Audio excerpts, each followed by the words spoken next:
and there will be an opportunity for you to ask questions after the presentation concludes. Should you need assistance during the conference call, please signal an operator by pressing star then 0 on your touchtone phone. Please note that this conference is being recorded. I now hand the conference over to Mr. Basudev Banerjee from ICICI Securities. Thank you, and over to you, sir. Hi, thanks. Good morning, good afternoon, as per locations to all the participants. Thanks to CIE India Auto Limited management for giving us the opportunity to host the call. We have here in the call the senior management represented by Mr. Ander Alvarez, CEO, Mr. K. Jayaprakash, the Chief Financial Officer, Mr. Vikas Sinha, Senior VP Strategy, Mr. Oroit Lapointe, Business Controller, and Mr. Swapnil Saudagar, DGM Strategy. So over to the senior management to take over. Thanks.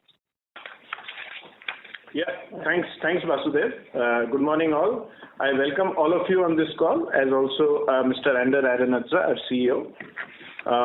We will present CIE India results for Q4CY23 and full year C23. I'll refer you to the presentation that we have uploaded. Let me begin with an overview of the company, and if you refer to page 5 of that presentation, it shows the legal structure of the company. In CY23, the name was changed to CIE Automotive India. Sale of the subsidiaries of CIE Forgings Germany, namely our truck forgings business in Europe, was completed in October 2023, but was effective from 1st July 2023. All the German forgings operations, assets and liabilities were categorized as assets and liabilities held for sale and classified as discontinued operation. Pages 6, 7 and 8 of the same presentation provide a bird's eye view of our company.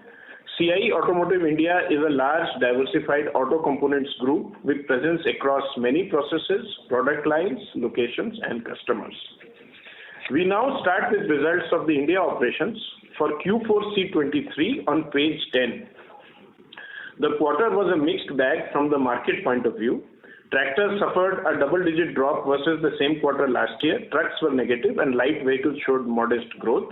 The bright spot was two-wheelers, which after struggling for the last few quarters showed robust growth. Sales at INR 13.9 billion were 4% higher year-on-year, largely in line with weighted average market growth. The India operations achieved an EBITDA margin of 16.5% in Q4C23 versus a recurrent EBITDA margin of 15.7% in Q4C22 and an EBITDA margin of 16.7% in Q3C23.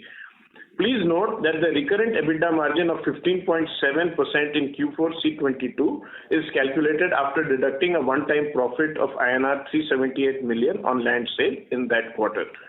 The Indian operations continue to retain EBITDA margins in spite of uneven market growth. On page 11, we have the Q4C23 results for our European operations.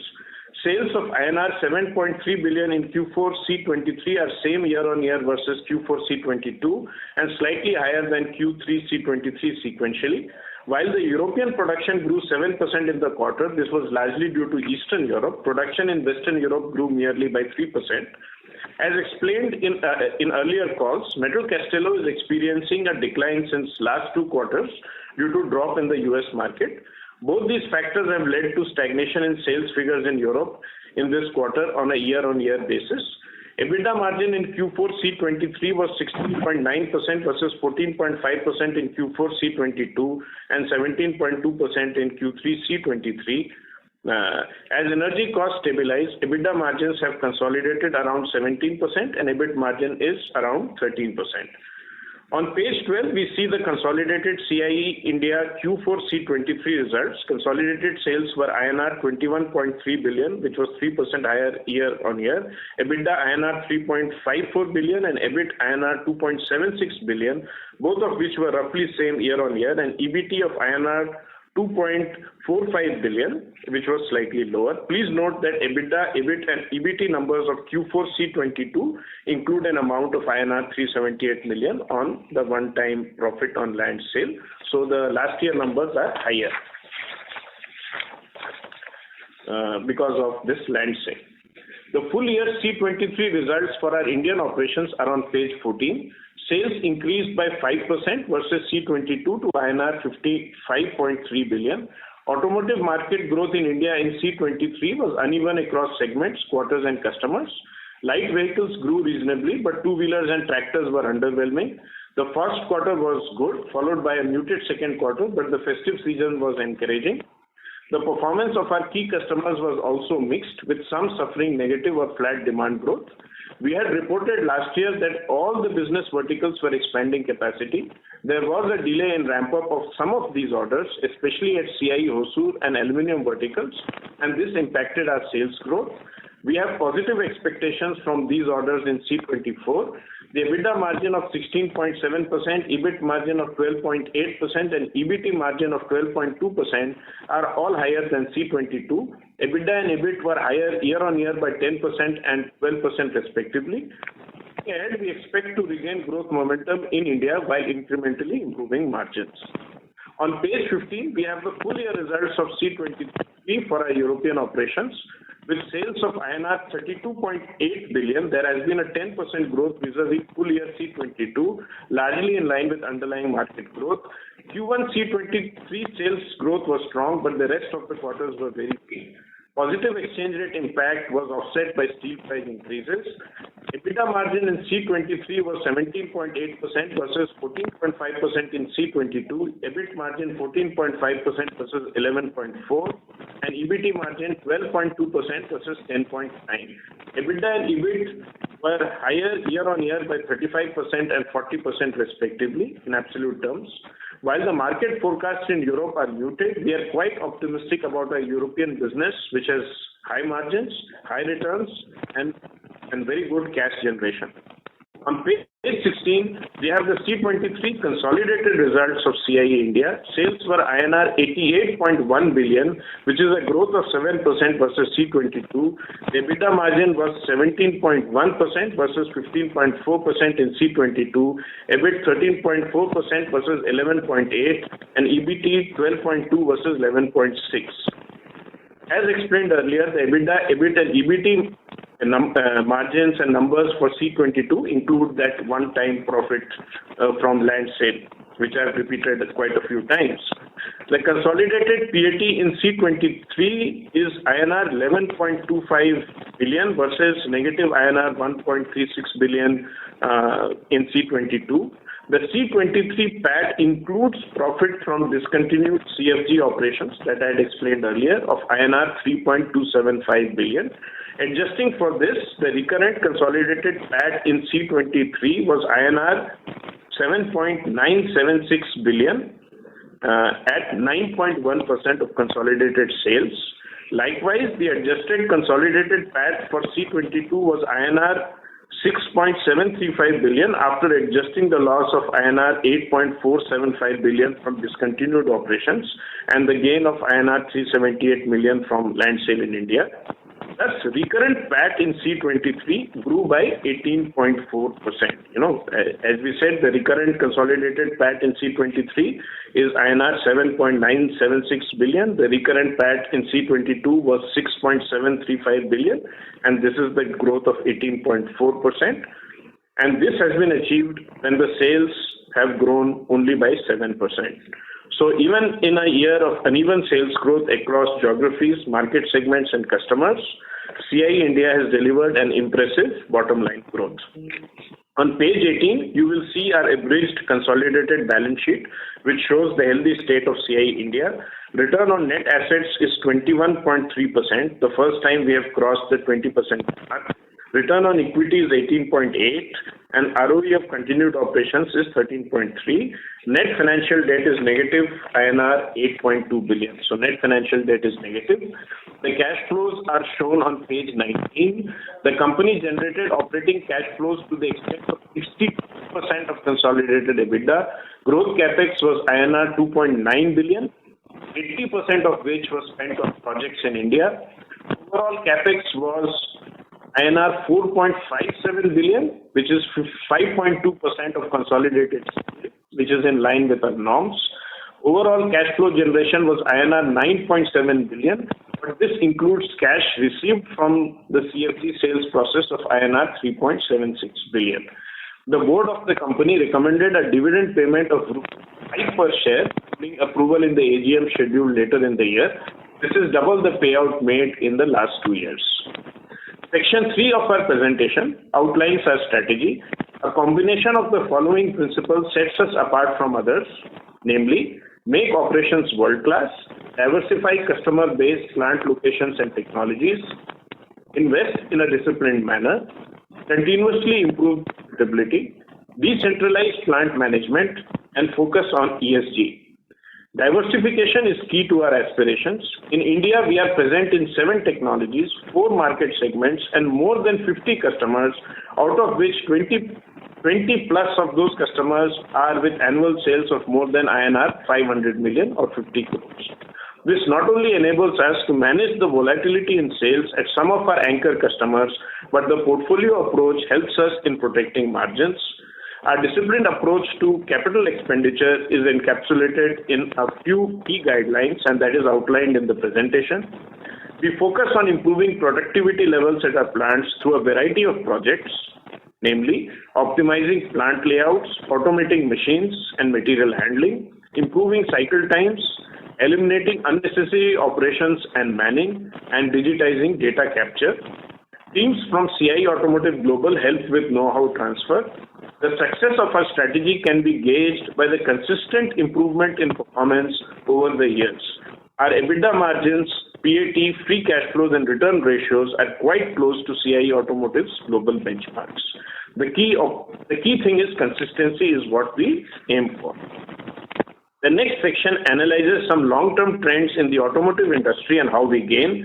As climate change takes center stage, electric vehicles or EVs are gaining traction. The pace of this transition to EVs is varying widely across regions and segments, and we are in that stage of uncertainty right now. We have developed a comprehensive strategy for EVs, and a selection of products that we pursue in the EV space under 4 categories has been shown in the presentations. Companies are increasingly expected to mind their carbon footprints, and thus there is a push for localization. Nearshoring also helps minimize supply chain bottlenecks. As developed nations seek to meet stringent CO2 reduction targets, some polluting processes like steel and aluminum castings are migrating to emerging ones. Lightweighting and safety are 2 key themes in the industry. The former will lead to a push towards materials like aluminum forgings and castings and composites, all 3 of which are focus areas for us. The transition to EVs, lightweighting and safety all require components with higher precision, closer tolerances and better quality, and this is where we think we can score. We think all these issues could lead to more opportunities, especially in India. The next few pages of the presentation present market statistics and forecasts from relevant sources, followed by the results submitted to SEBI in the prescribed format. The CIE India team is confident that it can utilize future opportunities and face future challenges with agility in order to meet the shareholders' expectation of sustainable growth and profitability. Thank you very much. I have taken a bit more time than usual, so thank you for that. And now we proceed to Q&A. Thank you very much. We will now begin the question and answer session. Anyone who wishes to ask a question may press star and 1 on their touchtone telephone. If you wish to remove yourself from the question queue, you may press star and 2. Participants are requested to use handset while asking a question. Ladies and gentlemen, we'll wait for a moment while the question queue assembles.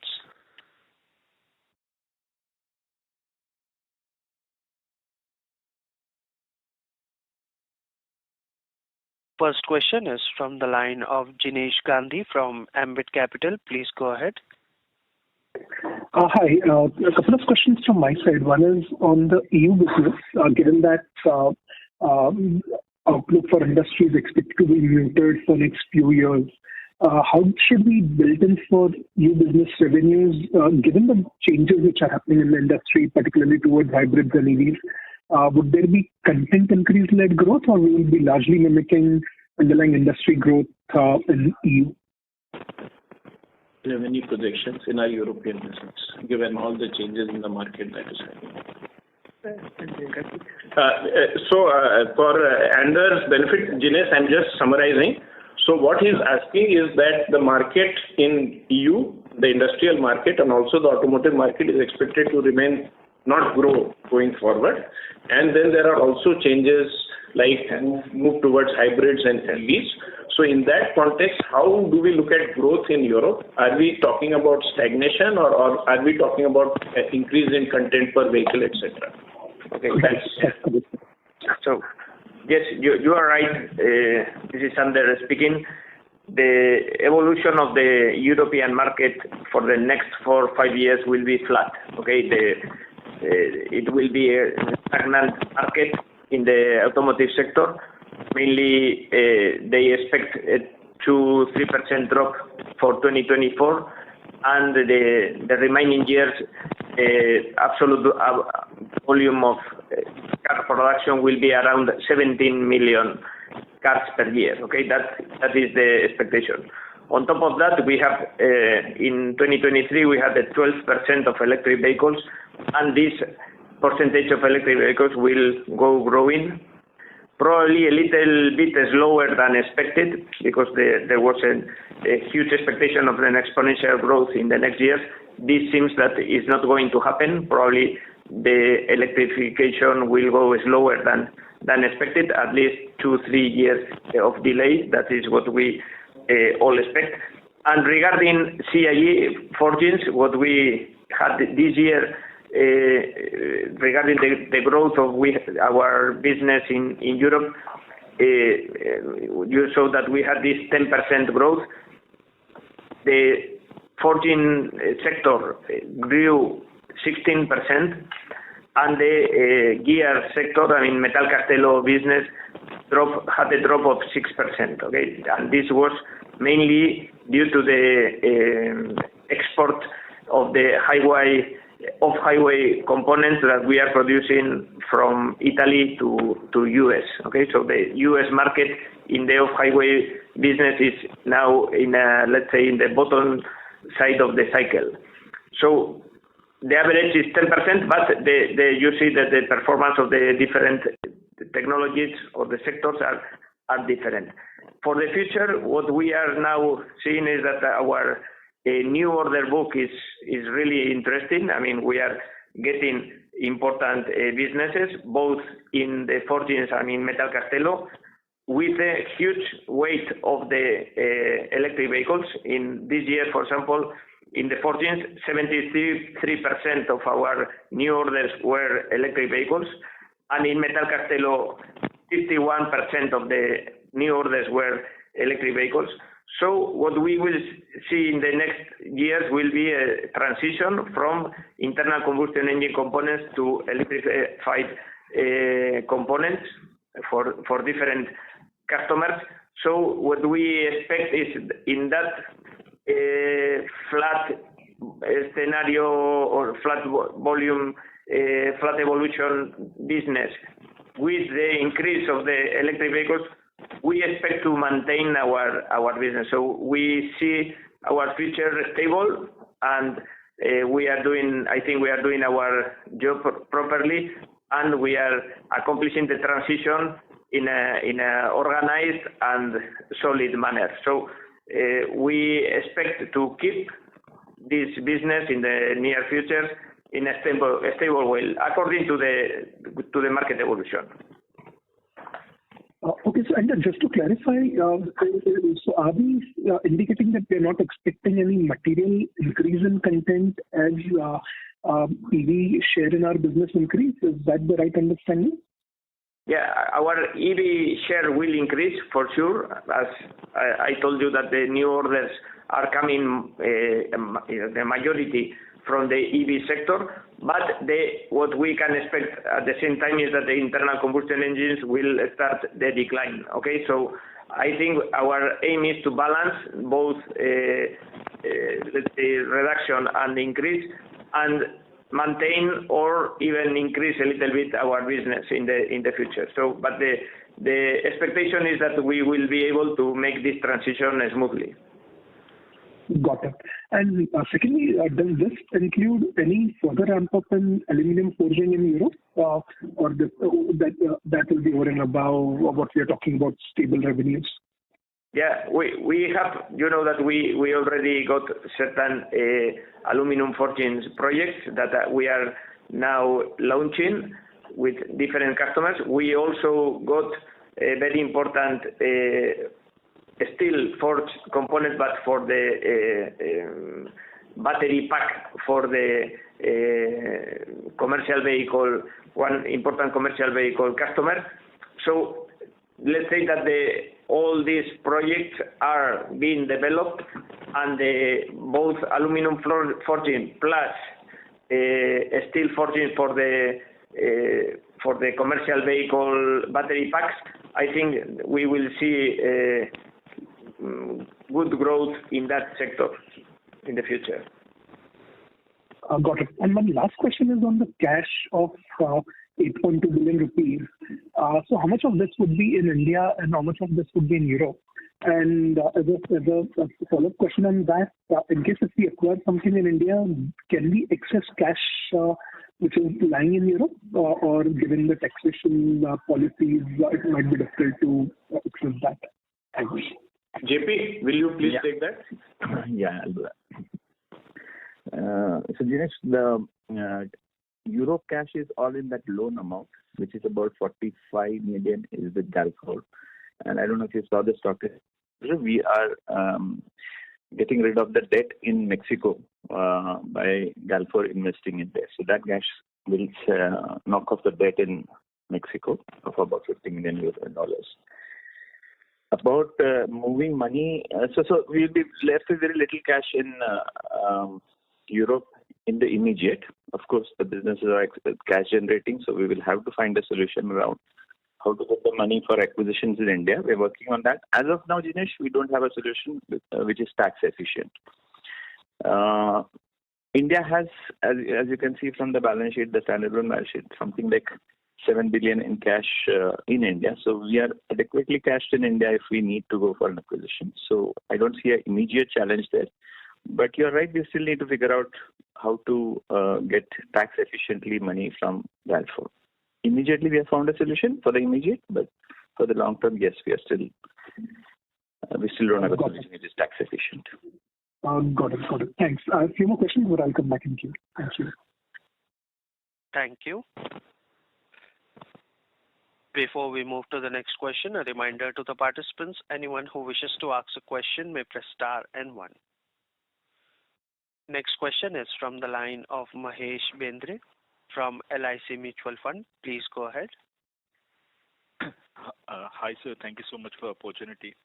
Sir, earlier we used to guide that based on the market growth, we will grow 5% higher than the market. So whatever the blended growth of the market, will be 5% higher than that. So what is current quarter, performance as far as this guidance is concerned, and going forward, what is the outlook for this? Okay. That is it for India. Yeah. Let's say that our business this year, this last quarter grew about 5%, and let's say the weighted market grew 3.9, something like that. So we were up slightly higher than the market growth this quarter. But you are right that we are below this 5% of, let's say, higher sales that we were expecting. There are several reasons for this, let's say, limited growth that we had in this quarter. Mainly, and I would say that the main reason is that the delay of some of our main big projects that we were launching in. The projects that we were launching in our different plants. Okay, especially in Ilforge, that we had these electric vehicle businesses for Europe that has been delayed, as you all know, and also in the aluminum business, where we get nominated for several electric vehicle components, and those projects has been delayed. So we are not concerned at all because of these delays. I mean, it's just normal delays because of the new technology entering, and there are certain challenges for the customers to launch these projects. Sometimes it's related to the market, but sometimes it's related to the supply chain that is not well organized yet. But we are receiving the feedback from the customers that this growth will come in the next quarters. So that is one of the reasons, especially in India.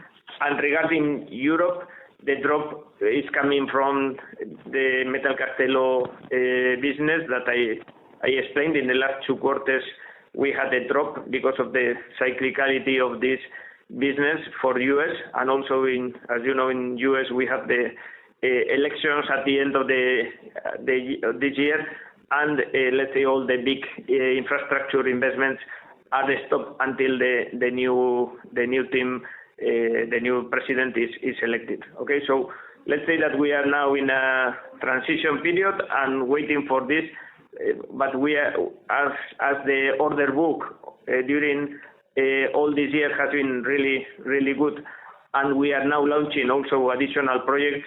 We will see the growth and the recovery coming soon. So, in my opinion, it's just a transitory situation because of different reasons. But I think the market is solid. The evolution, the new projects are also coming. The interest from the customers is also very high. So we will see this growth trend to recovery again. And Mahesh, just to add to what Ander just said, there are 2 other factors which, of course, that's a part of our business context in which we operate. One is, of course, the steel price decrease this year was pretty much affecting the revenues, the big amount, and also the transition from old Scorpio and Bolero to new Scorpio and Bolero, where we have a very large stampings business with M&M, and that was the difference, which both of these you will not see much of that in C24. So, of course, that's, as I said, that's a normal part of the business context in which we operate. But these 2 factors unfortunately have added to the various delays that Ander talked about in C23.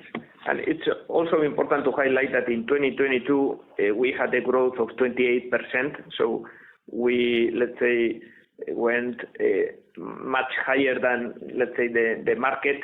This year we have this 7% growth that is more or less aligned with the market, with the comments that Vikas made about the raw material decrease and also the certain important projects that are now changing.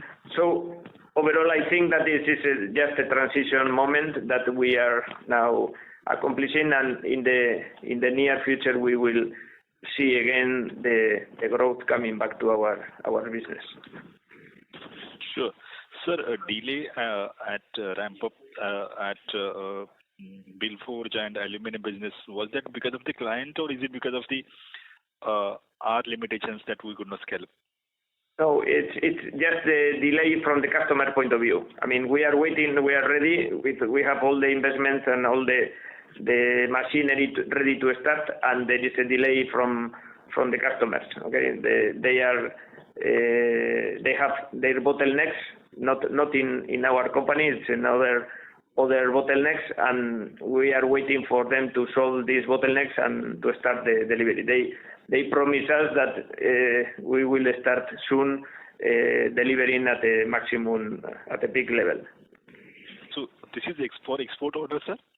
Yes, it's export order. Yes, export order for electric vehicles. Yeah. So it's a mix. Export orders for the electric vehicles is what Ander has said. We have also talked about in aluminum is EV orders for domestic.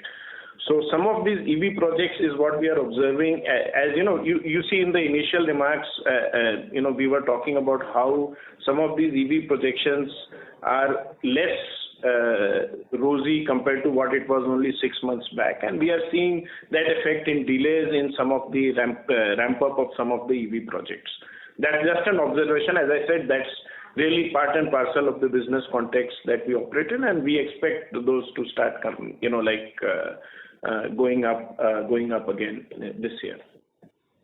Sir, is it possible to share for CY23 what was the export from India? Exact number we'll have to check. Something like 13% or something like that. No, we will give you now. I mean, we are calculating, but it's between 11 to 13%. And sir, once this orders get sorted out, do you think this will go up significantly? Maybe 20%, maybe over the next 2-3 years? Yes, what we see is in certain technologies, we will see this export rate to go up. Okay, clearly in the casting division, the gears are also growing, and probably the forgings will grow up also. We see a lot of demand from the customers to export the components, but you know that with all these geopolitical difficulties, with the logistic bottlenecks that we have had in the Red Sea and so on, there is a mix the view on the customers, and probably you know that our preferred route is the local to local, where we can deliver in each region the products that we produce in each region. Okay. So, sir, last question from my end. So, for this year, is it fair to assume that domestic business will grow 5% higher than our blended market? Okay, I would say I am optimistic with that. Okay. We don't make forward-looking statements, Mahesh, but that's a guideline that we follow over the long term. That's a guideline in India that we have always said that we follow. As I said, CIE is a very simple, we have very simple rules. Like we said, for investment, it is 5 to 6, capex is 5 to 6% of sales. So for India growth, this is the kind of heuristic that we have developed for ourselves, 5% plus higher than the weighted average market. So, it is something that we try and deliver all the time. But to say definitely, we will, avoid definitive statements. Yeah. And I'm just checking the guideline only. I'm holding in the last 2-3 quarters, we have not been able to come out with this kind of. So I'm just asking whether we are holding up this long-term, guidance. Going 5% above the weighted average of the market. So are we still holding it up, or there will be change for the next year? No, we are holding it. Okay, we hold it. Perhaps with a delay of 1 quarter or 2, but I think in the midterm we will go for that for sure. Okay, that we are quite optimistic on that. And also, we checked that now the amount of export we had is last year was 14% of our turnover. Okay, it's a little bit higher than last year, 14. Sure. Thank you so much, sir. Thank you. Thank you. Next question is from the line of Bharat Sheth from Quest Invest. Please go ahead. Hi, good morning, Ender and Vikas, and thanks for the opportunity. Vikas or Ender, I think in our presentation on Indian slide, we have shown that we have approximately 50% plus clients, and out of which around 20 are more than 5 crore or 550 million. So there is a long tail end of 30 plus customers which is not meaningfully contributing to the whole our sales. So what are our plans to ramp up those products and generate what we are talking of growing higher than the industry rate? Yeah, of course. So you have basically the answer is in the question itself. So yes, we have opportunity to grow a lot of those customers, and we are looking at growth, and that's why we said this portfolio approach works. Some of those customers will definitely become big, and that is why we are confident that in the long term, market for us growth would be there. But is there, this 50 plus customer, how was the same number and 20 plus more than 50 million last year, and how it has changed, and exactly when do we think that we will be able to really, grow the whole 50 plus customer to more than 50 million? No. 50 plus over 50 million is a huge target. That in a B2B kind of business, that is a very high high base. So all that we are trying to say that is we have a very robust portfolio approach. We have very good anchor customers. So if you look at the customer pie also that we have presented later on, you will see we have very good anchor customers who are very large, and we also have a large set of other businesses who are emerging with us, who we are trying to grow.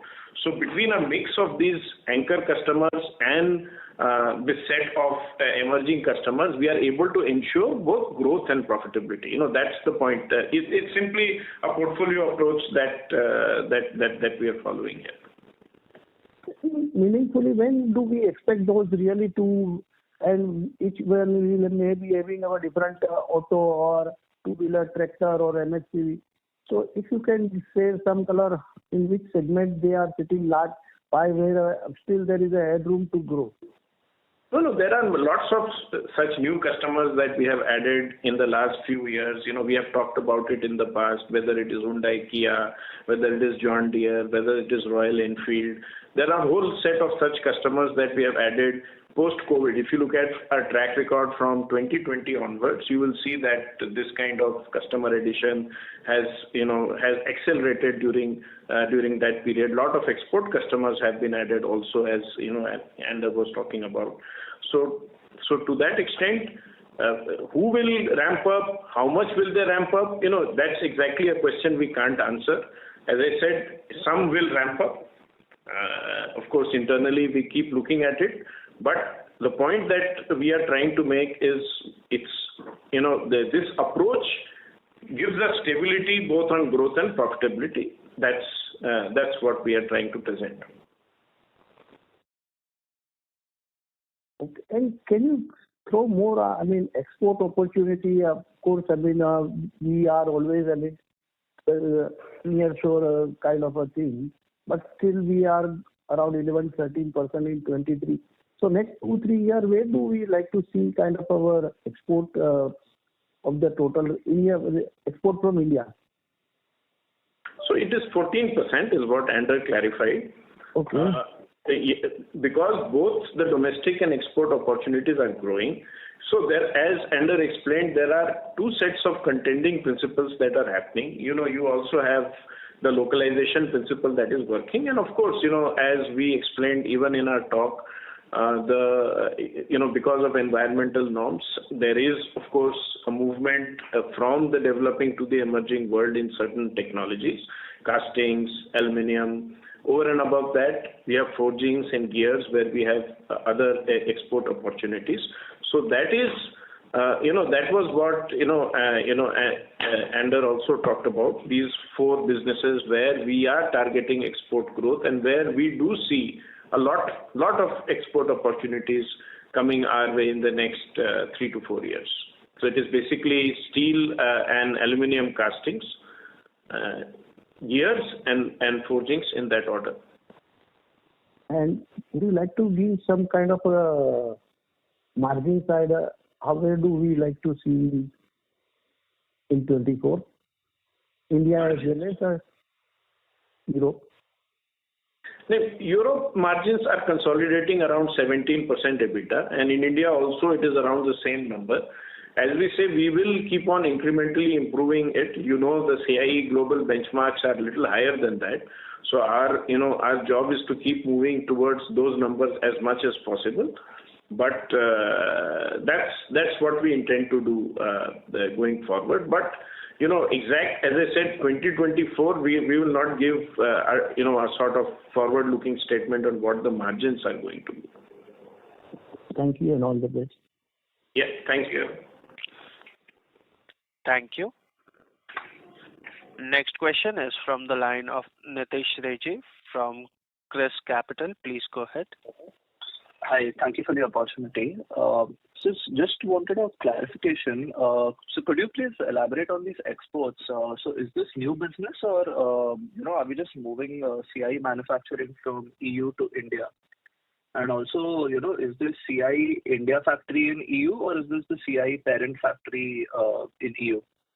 No. These are new opportunities largely. As I said, it is in castings, in steel castings. Steel castings, we don't have any CIE factories in Europe in any case. So we have forgings and gears. Some opportunity coming, where we are, like we have a aligned supply chain, say between our gears business in India and Italy, and we work together to supplying some of the customers. But that's a small part of the exports opportunity. Please realize that CIE in Europe does very well on margins. So it's not as if that they are wanting on that aspect. So largely it will be new business. Okay, got it. And just, with steel price deflation, which you mentioned, shouldn't margins optically, in fact, increase? There's some impact optically will obviously be there. As there is an impact on revenues, there is an impact on margins also. Yeah, there will be some impact. Okay. And, calculating EBITDA margin on in the normal way when we're not considering other income and revenue and considering other operating income, our EBITDA margin comes at 15.3 for CY23. So what is the outlook on that? Because earlier we were expecting an expansion in this EBITDA margin. No, we calculate it on sales, and that is the way we present it all the time. When we talk about EBITDA margin of 17%, that's on sales. That's the way we present the data, and you'll have to look at it from a sales perspective only, EBITDA by sales. And that we have said that the CIE benchmarks are higher, and we would like to meet those benchmarks in the medium term is what we have. Again, a very simple rule that CIE follows. That's the rule that we are following as far as the margins are concerned. So when you say the medium term, that is what, 2 to 3 years? Yes. Okay. Got it. Thank you so much. Mm-hmm. Thank you. Next question is from the line of Priya Ranjan from HDFC AMC. Please go ahead. Yeah, thanks. Just a couple of questions from Ander. Since I think around 70% of the business is broadly now coming from India, so how much time do you spend in India? Because I think the Indian management or Indian team has, when the Mahindra was declining, you were saying Mahindra was declining, that's why I am declining. When Mahindra is growing, you are saying, probably we are a little bit moving ahead of Mahindra. So what is happening with the company? Either the consistency of the local management is not there, or their focus is not there, or whether are you giving enough time to the local management, or are you not taking cognizance of what is their underperformance in the last 10 years? No, I would say that the local management is doing fantastically well. Okay, I think we can say that we have a very solid, very professional, very well aligned local management, and I rely 100% on their capabilities and their knowledge. Okay, so we are, I think, a fantastic team working together, and I'm spending approximately, I come to India every 2 months. Now, next trip I will come in mid of April. So we review operationally, and otherwise we do it every month. We check any of the verticals of the company here in India. We review with the management through teams in detailed manner. Okay, so I think the management system is working, everything is well structured. I think that the team is also well aligned, and the ideas, the strategies, and the alignment of the team is very clear. Okay, so I'm really comfortable with that. Then the reality of the market, and sometimes some of our customers, they did better than the others, and some sectors are still depressed. For example, this year the tractor sector was a little bit depressed, and also the two-wheeler, except the last quarter, was also affecting us. But the long-term or the mid-term view is positive. On top of that, we are getting new orders, and we are getting new projects, and the collaboration between the European and American CIE teams with the local teams is also improving. So overall, I think that the integration of the Indian business in CIE is complete. I would say that we are now in the better shape than we have ever been. So I can only be very optimistic about the future of our Indian activity.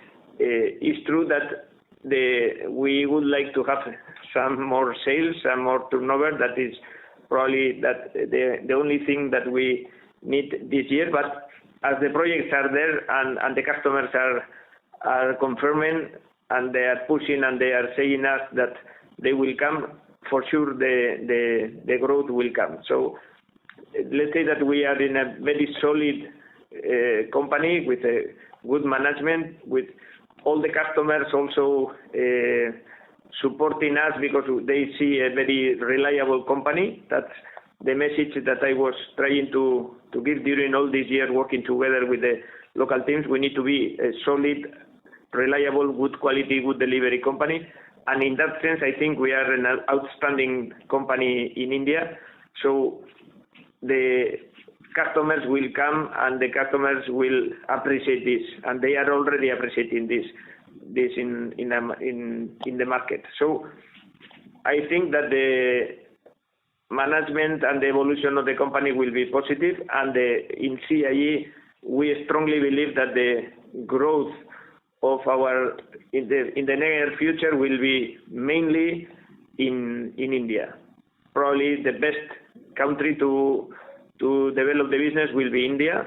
There are some in Mexico also, because Mexico, because of the situation of the US, is also another growth focus. But India and Mexico will be the winners in the next years. Priyaranjan, so just to add to that, of course, Ander has talked about the local management. I'll not refer to that. Now, you talked about Mahindra. Please be assured that we are not neglecting any of our anchor customers. So when we say that we are diversifying, we are not diversifying at the cost of our strategic customers. Not at all. Whether it is Mahindra or Bajaj or Maruti or Tata Motors, we are extremely focused on supporting them in their growth process, and we are actually growing with them. All the other effort that you see is not at their cost. That is something I need to clarify, since you did mention that now we are trying to move away from Mahindra. We are not. We are just adding more customers as our capabilities grow. I will again refer you back to what Ander sometimes said just before COVID in 2019. As our capabilities grow, and he was asked that question about growth in 2019, and he said at that time that the more capabilities we have, the more we'll be able to grow, and that is what is happening. So the more capabilities we are generating, we are able to attract more customers. But please be assured that we will never neglect any of our key anchor customers. We are extremely proud to work with them, all the names that I took, and will continue to support them in their growth journey. As far as Mahindra growth this year is concerned, I did explain because of the old Scorpio and Bolero transition to new Scorpio Bolero, and we know that since the old Scorpio Bolero were old models, we had some outside stampings, external stampings, which are no longer made, which are all made in-house now. That is causing a drop along with the RM drop, which is significant. So that is causing a bit on the revenue side, but rest assured we are very, very strong with our anchor customers, and we will continue to be strong with them and will continue to support them with whatever they ask us. Yeah. Thanks, Priyaranjan. Okay. Okay, all the best. Yeah, thank you. Thank you. Next follow-up question is from the line of Jinesh Gandhi from Ambit Capital. Please go ahead. Hi. So one is clarification on the margin. So when you are referring to global benchmark, you are referring to 18 to 20% EBITDA margin. Yeah, of course. CIE is roughly around 18% overall margin, and and publicly stated they want to go ahead of 18%. So that's the global CEO of CIE is on record talking about 18 plus margin. Right. Okay. And second question pertains to the India business. So when we are talking of EV-related orders coming in, so can you talk about how CY23 shaped up in that context? What percentage of our orders came from EVs, both for two-wheelers and passenger vehicles? No, as Anders mentioned, so in Europe, it was the forgings business of Europe was 73%. In gears business of Europe, it was 50%, and in India, it was roughly around 15%. Okay, so as you know, a lot of our orders in India are actually not ramped up as much, so that's okay. So overall, the portfolio, we are very, very comfortable because we already have a very significant and large portfolio in India already. So, and which we are, a lot of those we are actually waiting to ramp up. Right. And of the total order book, say cumulative last 3 years, would it be fair to say EVs would be 10-12% of that order book as well? In India? Yes. Yeah. Yeah. Okay. And more in Europe. Right. And second question pertains to Mahindra. Now, given that share of Mahindra has come down to 31%, how should we look at M&M, given that the new product side we have talked about having lower content because of insourcing on stamping side. Going forward, as we get more orders, particularly on the born electric vehicle side, how would you compare content in born EVs versus the newer products which we had got, for example, Scorpio and XC700 versus the older models like Thar and Bolero that way? So can you talk about quality? New model, Bolero and Scorpio, of course, they are in a different league. It will be slightly lower than Bolero and Scorpio, but slightly higher than the other XUV 500 and so on. So we are very strong with M&M on their new releases, both in auto and tractors. So as I said, we will support M&M. Of course, the content will not match what was there on the old Bolero and Scorpio, but as you know, but all that is being compensated by the number of models that M&M is releasing anyway. So that is not a problem, because the list of M&M platforms is now very large, and we are there almost everywhere. So that is not an issue.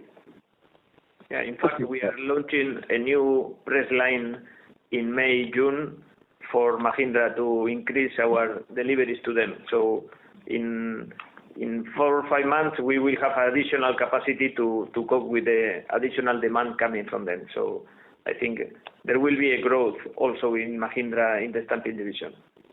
Yeah.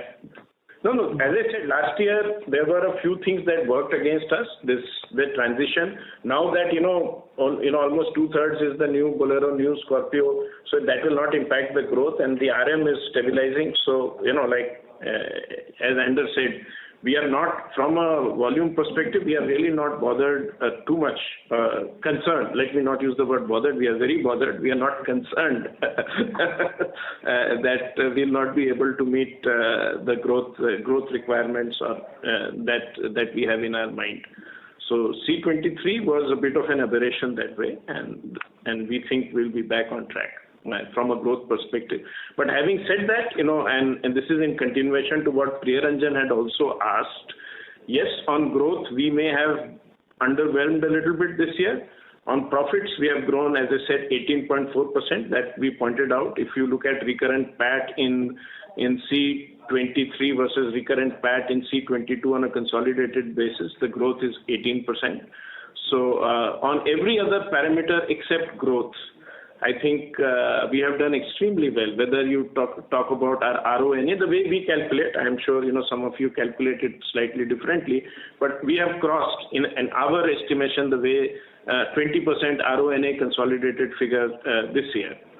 So you look at our cash flow generations, look at our debt.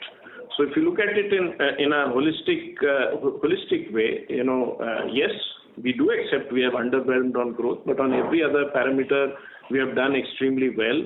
And even on growth, as I said, there were some factors that worked against us in C23, and I think those will be corrected in C24, be it RM, be it the transition to the new models, or be it the ramp-up delays. So this, you will see, some changes, let's say, in the environment, in the growth story. But let me emphasize, other than that, in C23, we have done extremely well on every other parameter. Right. Just to clarify on this, you indicated that the content in Born EV models of Mahindra which are launching from next year, we will be having more content than the Scorpio and XC700, but lower than the older models. That's the correct thing. No. Let us not get fine. I'm just saying there are three classes. One is, of course, the newer models. XUV700 is in the newer models. Then there are extremely old models like Bolero and Scorpio, and then there are the intermediate models which are like the XUV500 and the rest, which were, namely 3, 4, 5 years back. So that is the difference. So among the newer models, we have lower than the extremely old models, but little higher than the intermediate models that we were talking about. Okay, but any indication on the Born EV side, how it will be there, given that those will be totally new platforms and new powertrains?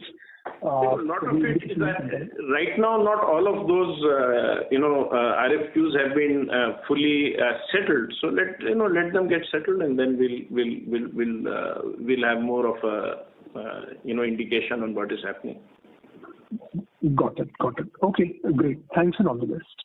Yeah, thank you. Thank you.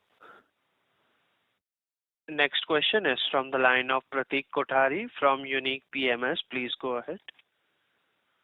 Hey, hi, good morning. So one on Metal Castello, if you can highlight, last year I think we did 80 million euros. Where are we this year? How is the trend panning out? Are we seeing bottoming out of what we used to suffer in the US? Metal Castello. Okay. Yes, Metal Castello last year, as I mentioned, we started it with the first 2 quarters with a very strong demand and sales. But in the third and the fourth quarter, we saw an important drop because of the, let's say, cyclicality of this sector in US, especially our main customer, Caterpillar. Okay. We expect to be at the weak volumes during the next couple of quarters until the revamp is coming in the second half of the year, and especially after the elections in the USA. So we think that is the evolution of our Metal Castello business in the next months. Also, we have to say that we had certain new projects with other customers, especially in the electrification field, that are also delayed, and the expected ramp up of these projects is delayed, so we are waiting for that. So we are optimistic because these electric vehicle components that we are going to supply to the US are coming for sure, a little bit later than expected, but we are waiting for the ramp up from the customers. So together with the, let's say, the growth again in the sector, plus the new projects that we had, I think we will come back to the normal, let's say, the peak business when we were hitting the 80 million euros turnover in Metal Castello. Okay, so that's the recovery that we expect. Right now, we can be at a pace of around 60 million, so we will see this recovery in the next quarters. So willing to get to that situation, and in the meantime, we are quite, let's say, working internally to improve our efficiencies and to set up the factory and preparing the factory for the growth again. Correct. So Pratik, just because last year was not as bad for Metal Castello, so it was a 6% drop compared to C22, not more. Yeah. So if you look at earlier during the call, Ander had mentioned that in Europe overall this year we have grown 10%. The forgings business, which is roughly 3/4, grew 16%, and Metal Castello declined by 6%. So that's the number, because the first quarter in Metal Castello was quite good, and this year the run rate is say 5 to 6 billion euros, but it was doing about 80 million or 7 million euros in 2022. Yeah. Correct. Fair enough. Then second question to Vikas. So 12 months back, our heuristic used to be for India business, India plus 10 was where we were very comfortable and confident about. Obviously, those were estimates and guidance and future forecasts and things go. We didn't deliver this year, but it seems that our heuristic also has shifted from plus 10 to plus 5. So anything to read into this? How to think about this? No. 5 to 10 is what we used to say even then. Of course, it's good that you remember the higher range, but it is 5 to 10 is what we used to say. That's correct. Right now, given what we have done, we are saying 5% at least to start off with. That's all. But it is always 5. We had always said 5 to 10% as far as the Indian market is concerned. Look, again, I'm reiterating, there are some factors that went against us. The raw material decline has been a very big factor this year. In fact, in Europe, it is higher than even in India. So that factor, normally if it is 1 or 2%, it's okay. It's a bigger number than that. So that's, and as we told you about the shift in M&M, where we have almost 1,000 crores of stampings business with M&M, 800 to 1,000 crores, and on that transition is happening from the old to the new models, and therefore the growth is restricted there. So if M&M grew M&M auto sector grew 30% in C23, we were not able to utilize that entire 30% of the growth. And Priya Ranjan also asked, that are we moving away from M&M? That's not the case. We were not able to match that 30% simply because of this transition from old to new, and our stampings business, which is a very large part of the M&M business. Almost we are probably among the top stamping suppliers to M&M. So these two effects, if you take into account, and of course, as I keep saying, that's part of the business context, so there is no point in fretting about it. But if I adjust for these factors, we have still met that 5 to 10%, but that, as I said, that doesn't count because these factors are part of our business context. So if you keep these in mind, you will see that, our volume performance is not as bad. We are not losing market share. We are not, withdrawing from any customer or market. Nothing of that kind. It's just that, as I said, as Ander said, some of the orders didn't ramp up. There was this RM effect, and there was this old to new effect in our largest customer, and that's what has given that underwhelming nature to sales. It's as Ander said, it's temporary. It will come back. Plus, as I said, also please look at the other parameters that we have done very well on. As I said, an 18% growth in PAT. For the first time in our history, we have crossed an RONA of 20% on a consolidated basis. And so that's, those are other things that we have done very well in C23. No, fair point. Just two clarifications. One, we said we have 20 customers in India which contribute more than 5 crores of business or 50 crores of business. So we said total are 50 and 20 is 5 crores. Yeah, 5 crores is a substantial number to start off with. So when you start with a new customer, that's a good number to start with. Correct, fair enough. And second, over a period of time, as Bharat Bhai was asking, he also asked that same question, when it is going to ramp up. Some of them will ramp up to much bigger numbers, but not all. Correct, sure. And second, we said exports formed 14% of our business and it was 10% last year. So it's a good 40-45% growth in exports that we observed this year. So one, are these numbers correct? And what is driving this? Because this is a substantial change. No. I think it won't be 10. I think it would have been 11, 12 last year. We'll check the numbers. Yes, exports, we do expect them to increase, but in select areas that, that under-emphasized.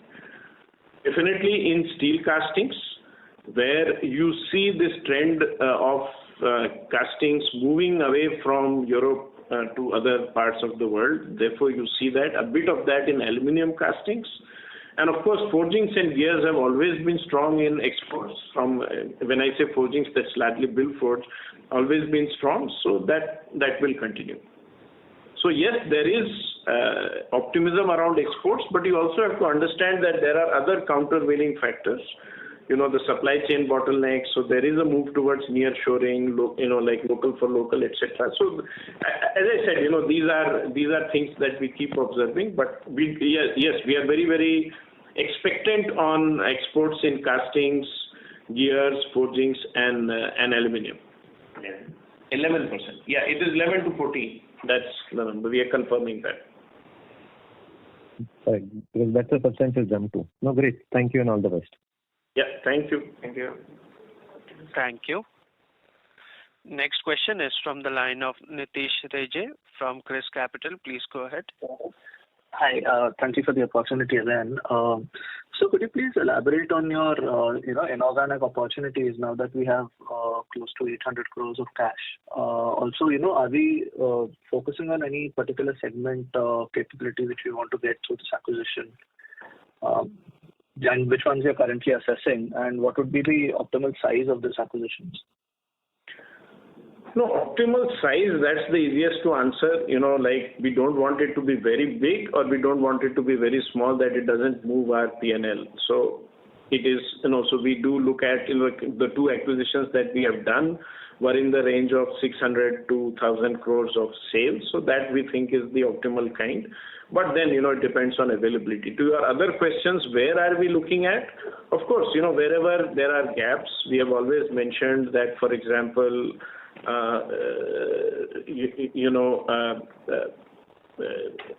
we would be looking at, for example, in areas which are getting more prominent with lightweighting. We mentioned in our talk about how lightweighting, etc., are driving it. So wherever that would be happening, whether it is aluminum, whether it is plastics, or even in some customer wise, if we can get access to newer customers, so we will be looking at it. M&A, the way we look at inorganic is as a sort of complement to our organic strategy. It is not for growth purposes that we are attempting to do inorganic. We are attempting to do to improve our portfolio of capabilities within the company. So that would be the idea. Of course, right now we are not at a stage where we can talk about, as I said, inorganic is as much part of our day-to-day activities, but, at this stage, there's nothing specific that can be mentioned. We'll, of course, report it to the concerned parties when any such thing happens. But as I said, we'll also be careful about the prospects of value generation. So the pricing is also important. So it is pricing plus the kind of capabilities that the opportunity brings to us that would decide what we would do with inorganic. Okay. Okay, got it. And just wanted to understand what's the strategy with adding sunroofs to our portfolio. We've seen recently that players like Gabriel have started doing sunroofs. So, and we've been a late entrant to the India market, and CIE Europe already has this. So just wanted to understand the strategy there. Yeah. Yes, we have analyzed this sunroof business that that is a global business that came from an acquisition that CIE did in 2019. Okay, this business is a centralized business. It's a tier one and product driven business. Okay, so what what we saw is that all the development, all the R&D is done in a centralized engineering center that is it is in Germany, and this business has it is a completely separate business inside the CIE. Okay, it's not like part of our technological organization. It's just a specific group system business, and it's managed commercially, technically, R&D as one unit. Okay, so in this moment we don't see the let's say any reason to split this unit. Okay, so from now on we will decide this unit will be independent in CIE. It is the name of this business is Golde. This is the new name that we are using for this company, and it is managed independently inside CIE. So from now on will not be integrated in CIE India, despite they have one production plant in India that is in the Pune area. Okay, so we will not be looking at introducing sunroofs in the India business. Not at all. Yeah, not in this moment. Okay, got it. Thank you. Thank you. Thank you. Ladies and gentlemen, we will take this as the last question for the day. I would now like to hand the conference over to the management for the closing comments. So, as usual, thank you very much to all the participants for their questions, well-directed questions and very clever questions. So we hope that we answered properly, and we hope that you will continue having the faith and the trust on our company and the good evolution of this company. I also like to thank you to all our team here, as they are fully committed to deliver fantastic results, and in the near future we will see this growth and these good results happening again. So thank you very much to all of them. Thank you. On behalf of ICICI Securities, that concludes this conference. Thank you all for joining us, and you may now disconnect your lines.